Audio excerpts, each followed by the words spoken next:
Jo, absolutisht që jo.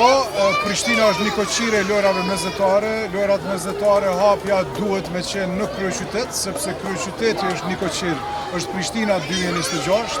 Që çdo gjë do të ndodhë, pra më shumë se 60% të gjitha sporteve do të jenë pjesë e lojrave në kryeqytet. Pra kryeqyteti është një koqir së bashku me Komitetin Olimpik, edhe të analizat e profesionistëve të cilët edhe merren me këtë çështje, atë e kanë propozuar, pra nuk duhet t'i politizojmë këto gjëra. Unë kam thirrë qysh tash prej vitit 2023 që të shkojmë përtej politikës, të bëhemi bashkë, pa niveli lokal, niveli qendror, të bëjmë lojrat më të mira të mundura ndonjëherë, lojrat mesdhetare, sepse kemi vetëm një mundësi, e këtë kemi në vitin 2030. Pra ti të kalojmë të egot e përqamjet politike, të bëhemi bashkë për të jemi një koqir më të mirë deri tash, kështu që gjithsesi që do të kemi në Prishtinë. Se çdo vendim që mirë për lojra mesdhetare është nga Komiteti Organizativ i Lojrave Mesdhetare, kështu që gjitha ato mund me qenë propozime, të cilat kur janë të mira ne si Komitet Organizativ mund t'i marrim, mirë po vendos Komiteti Organizativ.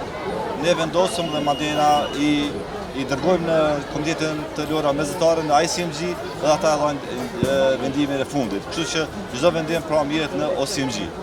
Tash duhet ju si gazetar ta dini.